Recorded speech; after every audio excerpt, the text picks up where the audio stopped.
Hello বন্ধুরা, সবাই কেমন আছো? দেখো, আজকে আমি বাজারে গিয়েছিলাম। বাজার থেকে কোনো মাছ পাচ্ছিলাম না পছন্দ, তাই আমার একটা ফেভারিট মাছ চিংড়ি, যেহেতু ওটাই নিয়ে আসলাম, সাথে সজনেটা নিয়ে আসলাম। এটা এখন রান্না করব, তোমাদেরকে ওটাই দেখাচ্ছি। পাশে পেঁয়াজ কুচি নিয়ে নিলাম আর টমেটো। দেখো আমি এখন কিভাবে রান্না করি এটা। আমার তো চিংড়ি খুব ফেভারিট, জানি না কাদের পছন্দ। এখন দেখো, এই যে আমি কড়াইটা গরম করে নিলাম, তারপরে হচ্ছে তেল দিয়ে দেব। আমি সরিষার তেল খাই, তোমরাও সরিষার তেলই খাওয়ার চেষ্টা করবে। সরিষার তেল মোটামুটি ভালো।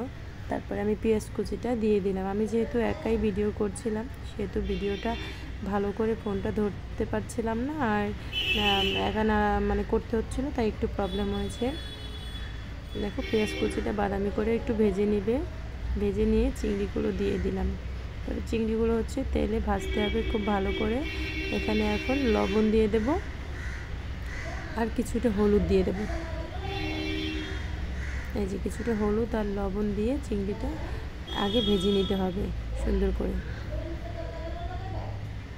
যখন ভাজা ভাজা হয়ে আসবে দেখো, তখন একটু টমেটোটা দিয়ে দেবে। টমেটো দিলে স্বাদটা আরও বেশি ভালো হয়, বাড়ে। আমি বেশিরভাগ সব কিছুতেই টমেটো দিই। টমেটো আমার ভালো লাগে ভীষণ। এবার নাড়িয়ে চাড়িয়ে দেখো,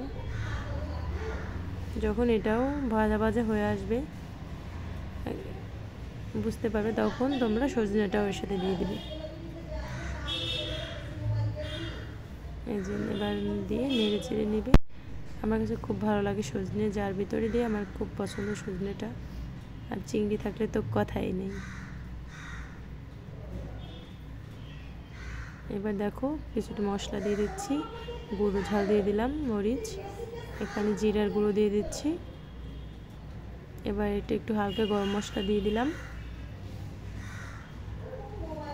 একটু হালকা জল দিয়ে এটাকে আবার একটু কষিয়ে নেব। আমার তো দেখেই খেতে ইচ্ছে করছে, রান্না পুরো কমপ্লিট হওয়ার আগেই, কারণ আমার চিংড়িটা খুব ভালো লাগে খেতে। দেখো, লাল লাল দেখা যাচ্ছে একদম। একটু ঝালটা দিয়েছি বেশি। ওকে, এবার আমি ঢাকনা দিয়ে ঢেকে দেব। জল দিয়ে দিলাম। এই যে এবার দেখো, আমার রান্নাটা কমপ্লিট হয়ে গেছে। আমি সোমবারে দিয়ে দিয়েছিলাম, ওটা তোমাদেরকে দেখাতে পারিনি। দেখো